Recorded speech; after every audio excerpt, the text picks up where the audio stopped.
everybody. Welcome to the Good Life Bookstore. This is another rendition of Seen and Spoken. I am one of your favorite authors and bookstore owners, Good Life Russ.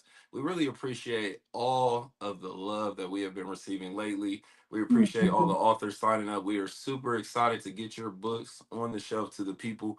You can follow me on every social media platform at Good Life Russ, and we're at thegoodlifebookstore.com.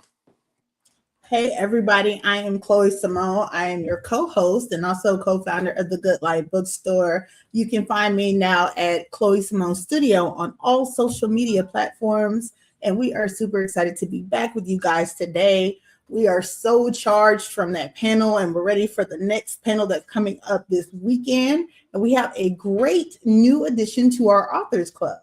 This is John Willems, otherwise known as Jack, and he's from West Virginia. And I am told that you actually practice law and that Yes. this writing thing is a new thing. Tell us about who you are and how that came to be. My name is John Jack Willems, and I live in West Virginia, and I practice law, and I live with my wife and two kids, wife Rachel, and my two sons, Frankie and Tony. I am the author of Christmas in Pandemonium, Mhm. and I have a couple of novellas under my book. My only full novel out is Christmas in Pandemonium. It's Mhm. a story about a town on the founded 400 years ago by witches on the eastern coast of North America.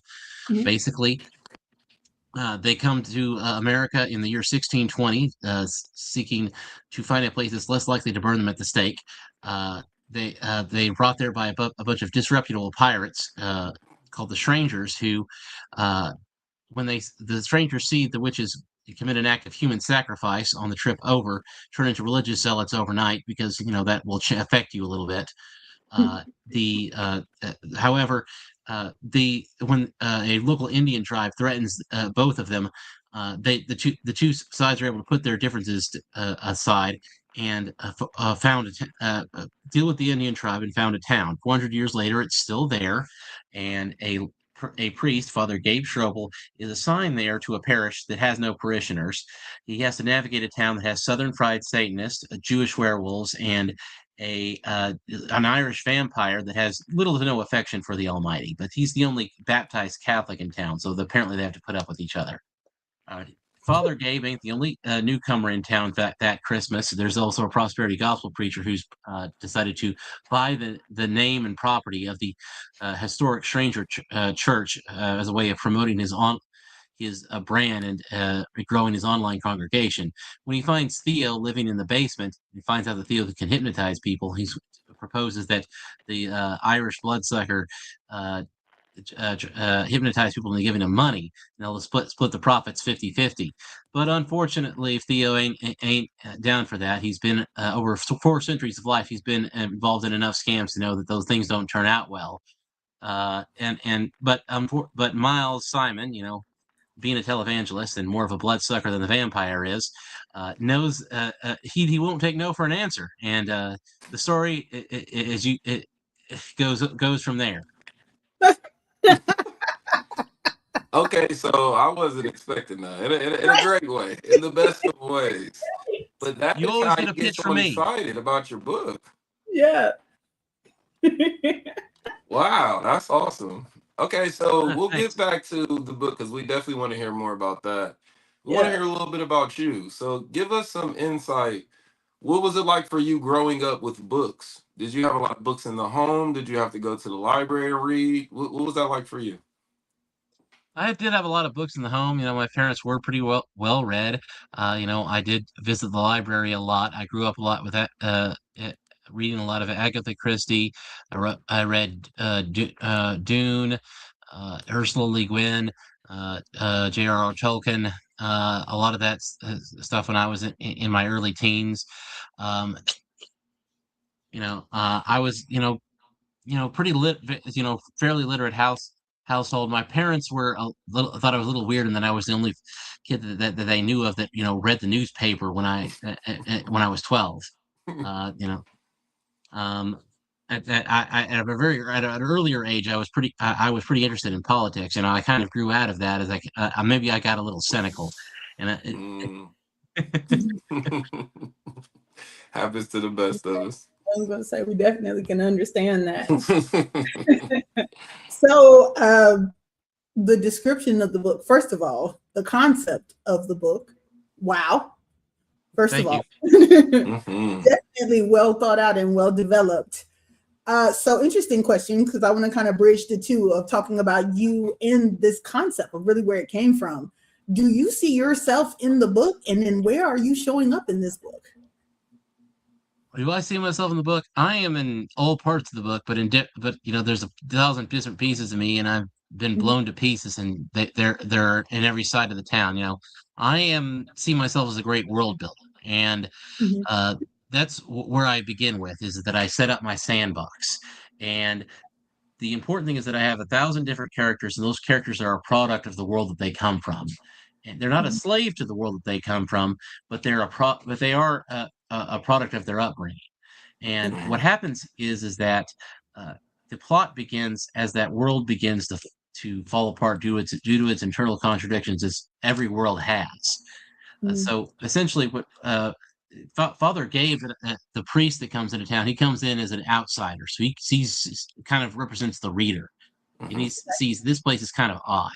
It's odd to us because it's odd to thinking of a town where a group of religious Christian religious strangers and a group of Satanist witches the somehow found a way to found a town together and live there for 400 years. mhm, But when you think about it, it's really just kind of a metaphor for first America and second modern society in general. Hmm. But it's actually kind of it's supposed to be a mirror held up to us, and if we look at it long enough, we'll see ourselves staring back at us. mhm, Um, the uh, and as I said, as the internal contradictions start to cave in on Hmm. it, that's how the plot progresses. A lot of a lot, like America writ large, there are certain people who have come there, and certain people who have risen in status. There's a African American community in Pandemonium as well. They're called the Field Hands. They were originally came as brought there as slaves by the witches. The witches used to be slave owners. They were free, and the Field Hands were free during the Civil War, just like all African Americans were. There's an immigrant community there. Where the Jewish werewolves came in. They're called the Zayev. That's the Jewish word meaning wolf. They came there from around the Czech Republic. mhm, Um, they, as I said, they're werewolves. They transform about once a month, and uh, their children. They don't transform until the age of 18, so their teenage children generally look after them and make sure that they don't get out of the backyard. They're generally put under sedation and they fall asleep most nights. So oh, it's actually a pretty full town. They've got one vampire, as I said. That's Theo. He's the Irishman who came there around the 1980s. He's got a friend who brought him there. He was a friend who was the pastor of the Stranger Church. They had to import a pastor because they kind of ran out of people willing to do the job. Um, it's it's it's a little weird, but they kind of make it all come together. And Father Gabe, as I said, he comes in as an outsider, and he's kind of got to make it all find his sea legs in a place that's got a lot of moving parts. Okay. I So I have have a so good many question. questions. As a Yeah. as a person who, for me, because I'm a huge cinema buff, huge cinema buff, love comics, movies, cartoons, all the things. So Yeah, as we are absolutely. world creating, as we are dreaming, as we are writing these stories, did you find yourself having an emotional attachment to any of the characters? Were you rooting for anyone, and were you ready for anyone to meet their downfall? Well, sure. There's plenty of people I'm rooting for. Obviously, Theo, he's got to reconcile himself with the very fact that he exists because he kind of doesn't like the fact that he exists. He's been Okay. around for 400 years and he's kind of tired of it. Okay. Uh, so there's also, there's uh, Beth Davis. This is based on horror movies, so she's the typical girl who can see ghosts. Only she's kind of embarrassed of it. She mentioned it when she was sick. Her family put her in an insane asylum, so she kind of wants to hide that. Mm. Uh, there's the let's see, who else am I rooting for? Gary Aronson, he's the Zayev teenager who's got a real good head on his shoulders. He's always a good guy, a mensch as the community would call him. You're always cheering for him to come out on top. Who else? Pastor McDonald, who's that the guy who brought Theo over. He's always a great guy. There's plenty of people you're cheering for in that town. Is there anyone that you want to see downfall? Well, sure. That cheesy Miles Simon, that cheesy prosperity gospel preacher. You're always wanting for him to get his comeuppance, and inevitably he does. And that's not difficult to predict. He see he's he doesn't things don't end up well for him. That's not much of a reveal. I'm not going to get too many no spoilers on that one. If you read a book like that, it's not going to be much of a surprise to realize that things don't end up well for that guy. Definitely know what you mean. I'm sorry. So many questions. Okay, all right. So I know you said that the town itself in the book was, I think you said about 400 years old. 400 years old, founded in 1620. Founded Technically in 8 years older than the colony of South Carolina itself, but I imagine that Pandemonium was actually founded before South Carolina. Okay. So they've got that kind of little bit like how Plymouth was founded before Massachusetts. I actually imagine it being founded the same year as Plymouth. So kind of like the same year as the Pilgrims came. Mm. Okay. And then is this set in like present day, or is it still where is it currently living in our universe? It's like an island off the coast of South Carolina. No, I mean, I'm sorry, as far as time. Like what year are we in that about this modern day? I imagine it happening in the year 2020 to 2021, but I didn't want to keep it vague because I didn't want people to be wearing masks because that's when COVID was hitting. Yeah. I got you. That's smart. Okay. That's really smart. So how I see it, because how you've even described, a little bit of it sounds like a movie. It sounds like an open world experience. Is this a series that follows the same characters, or do we meet a lot of different characters along this journey? One of the main criticisms of my book from beta readers is that I have too many characters. So you've got lots and lots of characters. Perfect. I don't think you can have too many personally. Well, I guess I wouldn't get to that particular criticism from you, but yeah, people have told me I'm not going to carry a notebook around and write down all these characters, Jack. So there's going to be lots of characters there. As in, if this is a series, I imagined a series of 7 books. Right now, I've gotten 2 written, and I think that the problem I've heard is that people don't want to buy book series unless they've got all written because of what happened with G.R.R. Martin and the Game of Thrones series. Yeah, because unless I know they're all finished, I don't want to buy into it. But at the same time, from the writer's perspective, do you want to spend the time writing all 7 books unless you've sold all of them? Right. So that's the kind of the paradox there. The one thing I can guarantee readers is I've got a pretty good idea as to what I'm going to do with all 7 books. I just haven't gotten around to writing all of them. Mm-hmm. Okay, so true fans, stick around. It's a lot more coming. There's a lot more coming, definitely. So you mentioned how we would see ourselves in this book. It would be like kind of holding up a mirror. Is there a specific type of conversation that you're hoping that this starts? Or do you think it'll start several types of conversations? Here's the thing. I mentioned it's a book about a town that begins with Satanist witches and Christian religious fanatics, really, pirates who don't really know anything about Christianity, putting aside their differences and forming a town. The outsider character is a Catholic priest. There are Jewish werewolves. It's a story about religion in modern society, and the story here is about what is the place of religion in modern society. And the important part here is that it's a view of how in modern society it's we've kind of turned religion into a non-factor, and the fact that they've got sure, these people, if you look at how the witches behaves, technically, yeah, they're Satanists, but it has no effect on their behavior in any particular way. Mhm. And if you flip that around, Mhm. does the fact that the people on the other side of the island worship God, how much does that affect their behavior in any particular way? Mhm. Right. And it uh what and isn't and what how and have we lost the ability to actually have a real conversation about religion in our society? And what I mean a real conversation was that it used to be the town was founded in 1620 at a time when in Western society we were having a real problem with people killing each other over religion. That's one extreme. We've Mhm. gone to the other extreme where we just have bland toleration where it really doesn't matter. It doesn't really affect people's behavior. And Mhm. is Mhm. there a way to actually talk about religion in a way that it affects people in a meaningful way, but it's not the sort of thing that we're burning each other over the stake over.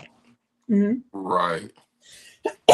I like that. I like the duality of perception. That's definitely important in this day and age, especially with everyone having so many beliefs and so many religions and atheists and witches, and everyone should have a seat at the table if we're having a discussion.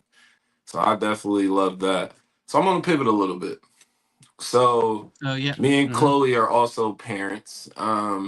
In my experience, I'm still just dad to my kids, even though I write books. So what is that like for you with your wife and children? Are you this big book writer, or are you still dad and husband? I am mostly a dad and husband. Book writing is something that is a complete hobby on the side, and the it's mostly something that they don't it doesn't affect them very much because my wife I've tried to get her to read my books. I can't get her to do it. She does read. She just reads, things like, romantasy. Yeah. And, I think she's read a book like where there it's this erotic novel where all the men represent different kinds of cheeses, like different kinds of cheeses. And I'm thinking, honey, you read this book where these pieces of cheese turn into men. I can't get you to read my book.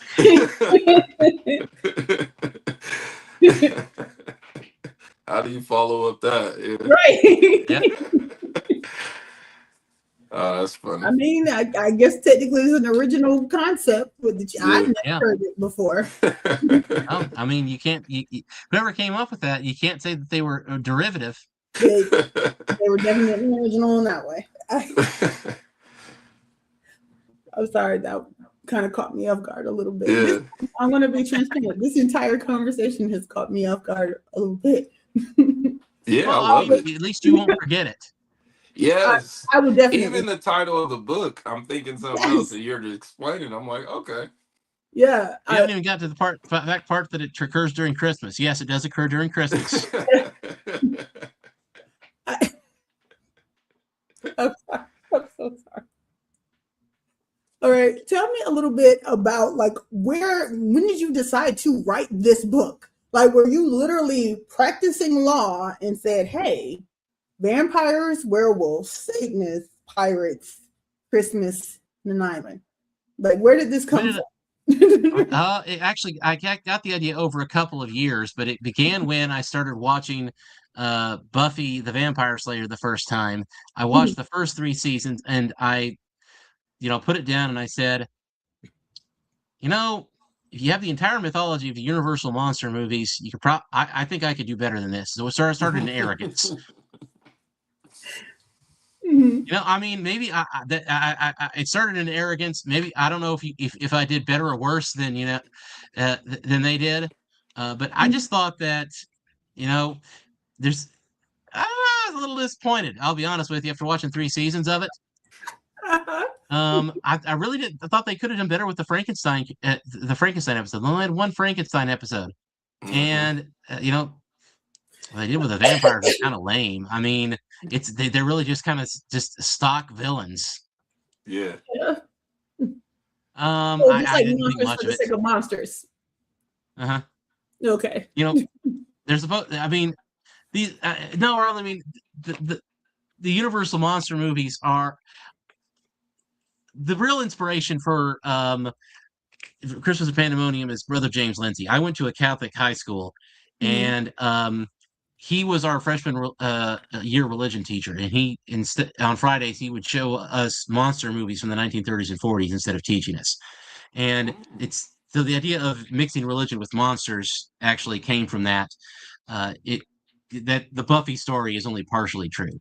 mhm. And I kind of thought that this what where Buffy came in was this is kind of really kind of a shallow analysis because analysis of it because the Frankenstein story, people say this is why it's a story about why God should not play man.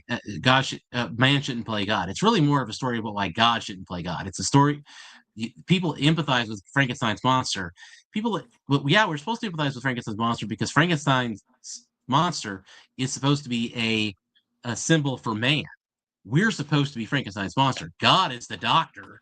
Mm, What Mary Shelley's point was that we're the creature. God is this evil creator who treats us these inferior bodies, abandons us in a world that doesn't care about us, and then he blames us when we weren't raised right. You know, that was Mary Shelley's point. yeah. Um, Dracula is a thoroughly religious novel. I don't know if you've ever read Dracula, Love Dracula.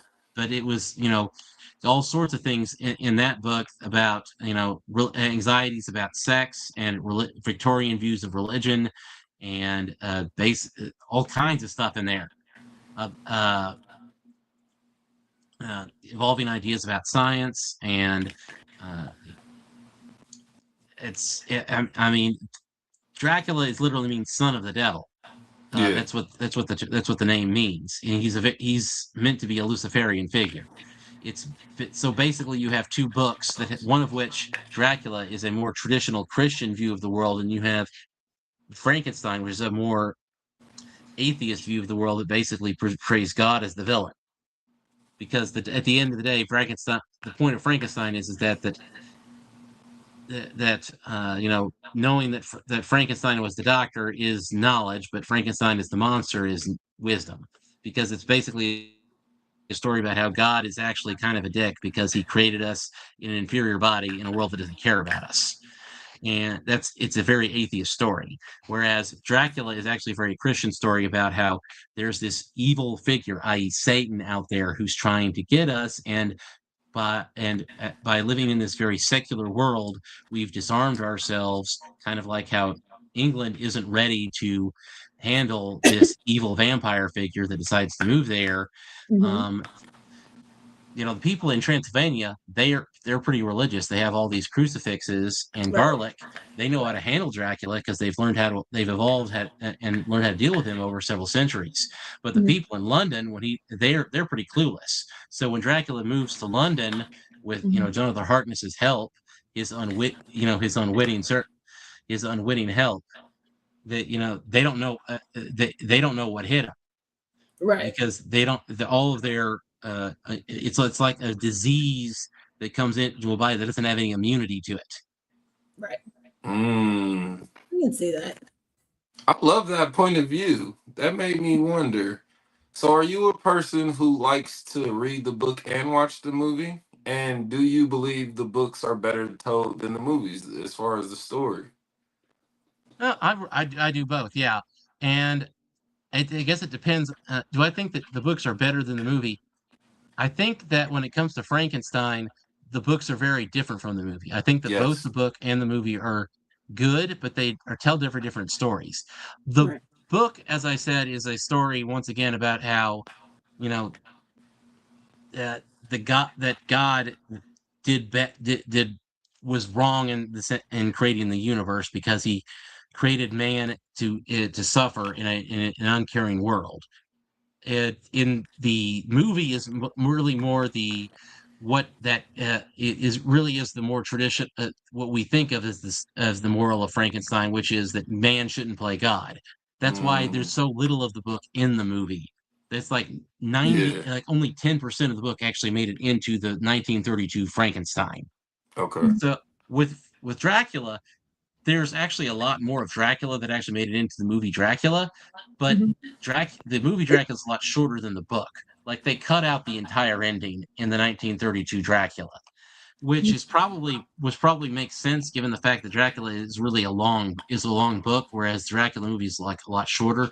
Those monster movies were pretty short. They only tend to be like an hour and 20 minutes that Mhm. in the 1930s.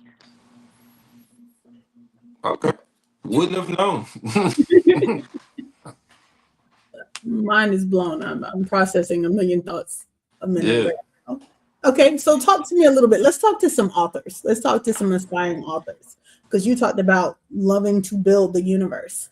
And you're not just building characters, you have backstories and history and mannerisms and intentions and growth and development with the characters.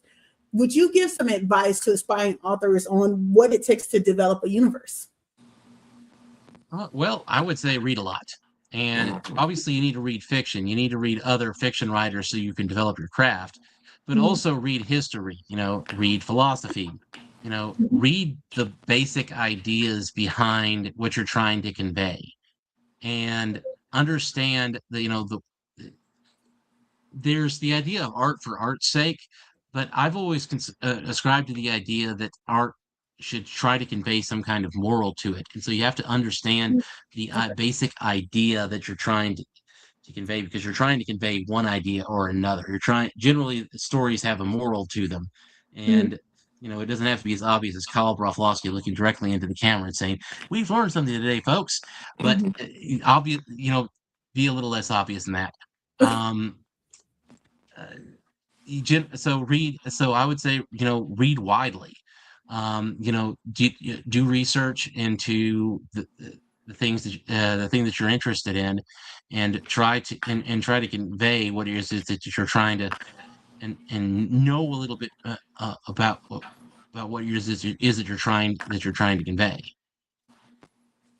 I love that. Great advice. So I love to hear that I can't even say background, your foreground is law. Mhm. For me, it's therapy. So I asked a lot of questions about writing in the sense of, is it therapeutic? Is it healing? As you were creating your book, were there traumas and triggers that you had to face, or was it a releasing process, or both? What was that like for you? Well, I like to tell people that that I just started writing in order to get over a lot of bad bosses and a lot of good beer. Um, so I mean, I actually did not. I started my law career with a Harvard law degree, and I really thought I was going to have a great law career with that, and a lot of people did when they get a Harvard law degree. I Hmm. later looked back on that Harvard law degree and said that was probably the worst mistake of my life. I probably shouldn't have done Hmm. that. Instead, I probably should have stayed at the state school and gotten a free degree and tried to get a degree, stay closer to home and, try to get a less stressful job. I've had a Mhm. lot of really bad employment experiences at some places and a lot of abusive employers. Mhm. And I've had to really kind of recover from people. Um, it's I mean, I've been at places where I've moved halfway across the country and then they've closed the office I was at 6 months later. Wow. Yeah. I've been at places where they fired six people before I got there. They fired six people while I was there. Then they fired me, and then they fired six people after I left.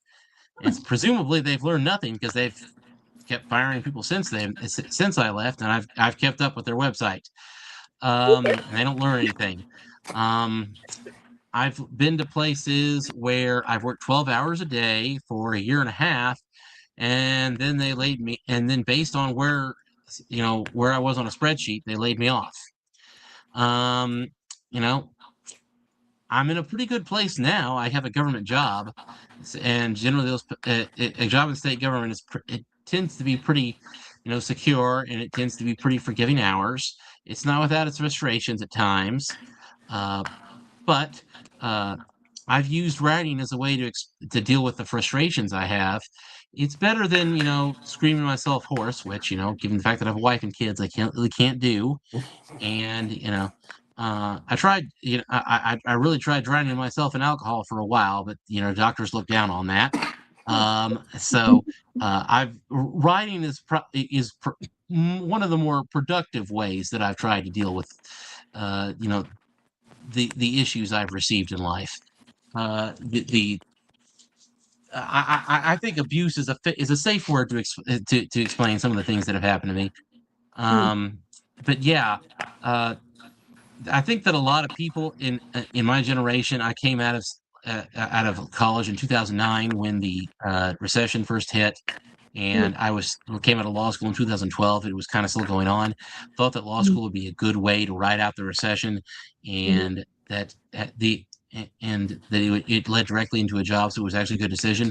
And we came out and found out that we were fantastically wrong about that, and it really, really kind of led us into some very turbulent parts of our lives. Yeah. And I wasn't that different from a lot of other people in that sense. Um, but I'm in a I'm in a better place now, but those memories are still with me, and every now and then I still have to deal with them. So right now, I'm in a good place physically. It's mentally, the scars are still there, Yeah. and you know that's pain is where ideas come from, and I've got plenty of them, as you can tell. Yeah. Well, I'm glad you're in a better place for you and your family's sake, because yeah, our Definitely. well-being is so important. Hmm. But also Yeah, thank very you. relevant right now with a lot of things that are going on right now, and a Mm. lot of people coming into like being forced to face career changes, identity changes, and having to realize things aren't what we expected. Hmm. So, with that being said, you talked about pouring a lot of yourself into this. Was there anything that you wrote that you considered for 1 second? Maybe I don't want to put that in there, or maybe I don't want to write this, or were you just fearless and just said, "No, we're putting it all." Hmm. Is there anything I put in there that I wanted that I maybe I don't want to put Did in you ever there? like? Did you Uh, ever write something and then even think or consider for some second? Do I want to put this in, or am I reluctant to put this in, or was it just all we're all in? or was I just all in? Hmm. Mm-hmm. I mean, here's the thing: is that I take put kinds of things into my books, and I edit all kinds of things out. It's difficult for me to remember. Okay, Um, because understood. the editing process is so overwhelming that I take all kinds of things out. It's difficult for me to just keep track of all that stuff. Let me tell you the story that I really, really wanted to keep in instead, but my beta readers kept telling me to take it out. No, I okay. really, really wanted to name the cops in Pandemonium officers Laurel and officer. No, let me see. What was it? Okay. Um, was it? No, no, no, no, no. I gotta find it. Um, I found it. I really, really wanted to name my story is all about, the Universal monster movies. Mhm. So I really, really wanted to name the cops in Pandemonium Officers Abbott and Officers Costello in honor of the movie Abbott Yeah. and Costello Meet Frankenstein. Yes. Oh The my. beta readers kept telling me to take that out. Wait, why did they say no? I really, really wanted to put that in there, but they really kept telling me to put that out. They said it was silly, but I always Really? thought it was hilarious. I mean, in order to have action really going on, don't you need incompetent police officers? Because otherwise, the solution to any problem becomes simple. You just tell them to call the cops. And who doesn't love an Easter egg? Yeah. Yeah. Wow. Yeah, So yeah, eventually, I had to take that out. Unfortunately, I couldn't keep Officers Abbott and Officer Costello in there. Oh man. oh, people eyes would have lit up. They would have laughed. Seeing that. Yeah, that's funny. So now when I look at the book, though, it's going to be hard for me not to think about that in the back of my mind when I'm reading it. So I love earlier how you were talking about, okay, I saw this show. I think I could do better. Did you read your own writing at any point and not feel like it was to the standard of your writing? Did you feel like you could do better, or did you see it and say, "Yeah, this is good"? I mean, all the time I read something and said, yeah, I need to do better. But the problem is not that can I do better? I can always do better. It's what do I need to do better? It's can I come up Mm. with a better idea at this particular point? Mm-hmm. And sometimes I can, and sometimes I can't. Sometimes what I need to do is I need to submit it to the workshop, and then somebody needs to kick me in the ass. Basically, they need to say force me to do better. Yeah. Sometimes I submit something, I write something that I know is a little unrealistic, but I need somebody to motivate me to tell me it's unrealistic in order for me to find a better solution. Mm-hmm. Well, I want to add a tidbit onto that. A little quick question. So these people you speak of, I'll call them your support system. Did they make themselves available, or did you handpick these people to I read use for you? Critters Workshop. I Okay. found them online. Mm-hmm. Critters is a pretty I think well known workshop. You can search for them. They've been around since the '90s. I think. Uh, Lots of people use them. Okay, we're gonna look into it. I've never heard of it before. I didn't know that Okay, but either. just Google them. Critters. They do fantasy, horror, science fiction. Okay. Ooh, okay, thank you. That's Mhm. good to know. So then question now. I love that you're in such a better place. I'm super happy to hear that. I like to Thank think you. that writing definitely has a huge part to play in that. So the person that you are now, being a published author, what would you tell the younger you about where you are now? What would I tell the younger me? Mm-hmm. Well, the first thing I'd say here is that if you want to find a better, if you want to advance the writing more, probably better to uh, ditch try to work more on uh, on getting rid of the direct exposition. Um, they want the simplest advice people give you is show don't tell, but Yeah. they don't tell you is that there are several layers to that. Everyone Mm-hmm. knows not to write an essay when it's said to write a novel. What they don't tell you here is that write not don't just write a novel. Write a novel that has more dialogue and action than it has, exposition. And then on top of that, that you start using dialogue as exposition instead of exposition.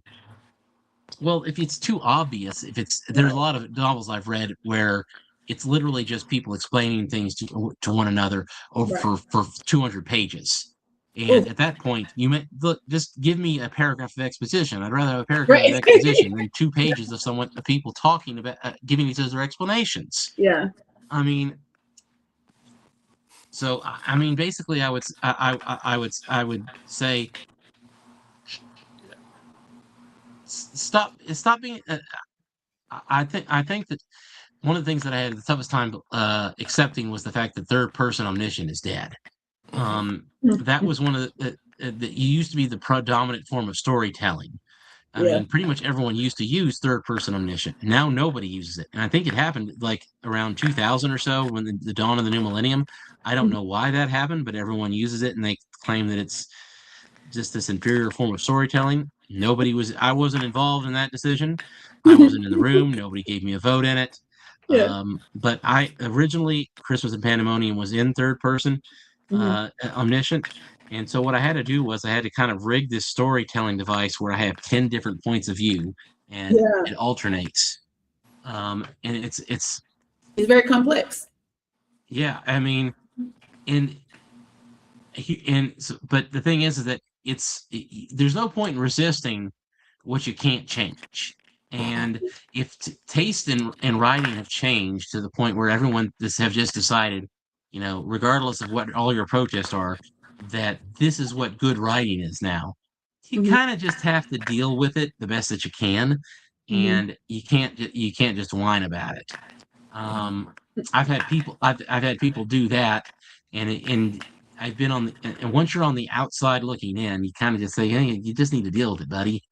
You Hmm. know, because if I was that person for like the first 2 or 3 years, and I was a writer, Mhm. and now that I'm on the other side of it, I see other people doing that, and I see, look, I mean, I understand where you're coming from, but you just kind of got to adapt to the new world you're in. I agree. Artists Uh, reflect the times. This is yeah, very true. I Okay, mean, this. I loosely agree. I mean, some things are classic. Some things that are good are just good. Yeah. You know. yeah. I mean, I'm never gonna dislike J.R.R. Tolkien or, or uh, other writers. I can't think of like Terry Pratchett or other people who have written a third person omniscient. Mhm. Eh, simply because that's the way that they wrote back then. I think those people were brilliant. As I Right. said, I don't understand why that they decided to make that change, but they did, and I guess that means that I have to change the way that I write. Hmm.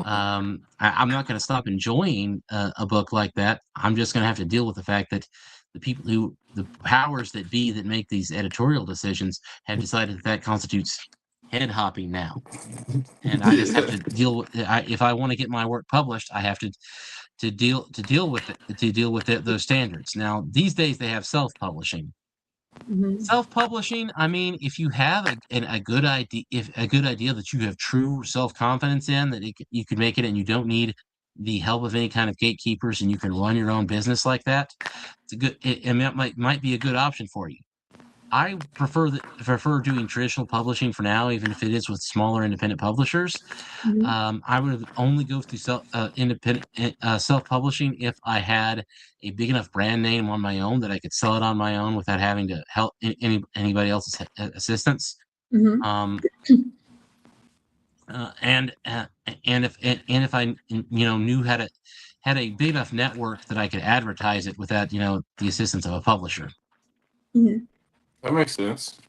Yeah, I'm glad that you Yeah. broke it down like that to help Yeah. people. I mean, we get that question a lot about understanding the difference and the benefits of self-publishing versus a more traditional publisher, and I like how you broke that down. Oh yeah. Mhm. Okay, Mhm. so this has been a wonderful, wonderful interview. I have a final question for you coming from me, and then Miss Chloe will wrap up the show for us. So we do seen and spoken. We've had interviews all around the world. So something I constantly ask all of our authors: what is the climate of readers in your city, in your state where you're living? Are there a lot of book events with authors, author signings? Are there a lot of people reading, or do you feel you have to step outside of that pond to get your book seen? I don't feel like in West Virginia there are a lot of literary events. I mean, there's the West Virginia Book Festival every year, and that's the one thing I've been to. I've recently learned about the Lewisburg Book Festival. Need to try to make it out there. Being a father with young kids, it's sometimes kind of difficult to get to these things, particularly since you have to, in West Virginia, you have to kind of drive to all these places. Lewisburg is about 2 hours away. I'm gonna need to try to negotiate that with my wife to try to get out there. Um, there's also things in Cincinnati and in Kentucky that are nearby. There's I think I recently had a list of nearby book events. They were listing stuff in Washington D.C. Not going to make it out to D.C. What West Virginia's got a lot of independent bookstores down, and that is good. Um, we've uh, uh, we've got Taylor Books out here. We've got Plot Twist Books. We've got Scapegoat Books. This is all stuff in the Charleston area. Um, you know, th- there's there's lots of stuff in the Charleston area, and we very pleased that we've got all these outlets out here. But in terms of book events, we could use a lot more of that. Um, and it would be helpful if there were businesses in the area that were more able to advertise that organize that sort of thing. Plot Twist has been very helpful in organizing uh book signs and that sort of thing. I need to I need to contact them to see if there's something they'd be willing to do. I know that they stock my books. They've been very willing to do consignment deals. Um, but in terms of just mass book events, there's the West Virginia Book Festival, and I've just learned about the Lewisburg one. I've been trying. I've heard there's something in Parkersburg going on, but I keep contacting people about that, but I don't get anything back. Hear anything back about it? There Mm, needs to be more discussion about what can we do to get to get something like that started. hmm Okay, it's funny the two places you mentioned because I'm in Ohio and Chloe's in Maryland near DC. Mhm. But it's same here. It's growing. It's not a lot in Ohio. A few things during the summer here and there, but it's growing. So good insight. Yes. I mean, I like to say the writing community is just growing in general. Like a lot of us are just getting tired of living a way that doesn't allow us to express ourselves as freely as we are able to in this field. And then the times are changing and the world is changing. So I'm hoping to see these communities grow and platforms like this to grow too. Mhm. Mhm. So my final question. So of course we all start off as readers first, and then we at some point make the leap into writing, creating our own stories and publishing, and then connecting with other people through our stories. What have you learned, or has your opinion of the art of writing changed since you have become a published author? Has my Yes, it actually has, and that I would have thought that, I started this out, that, being a published author is primarily just that, it's just primarily an act of self-expression, and that you really shouldn't care that much about trying to get published or trying to sell books or anything like that. After all, it's not like you're ever going to be really that successful at it. It's purely as a hobby. But once you get started into it, you really do want to, sell books. You really do want to get your book shown in places and Mhm. get promoted. And it's time promoting yourself is half of what being an author is. It's so Okay. yes, you're writing and you're refining your craft, and you're workshopping your book, and you're doing all of that, but you're also to learn how to promote yourself on a daily basis, and you're getting your book on bookshelves, and you're learning how to sell yourself. Yeah. It's promotion is half the battle.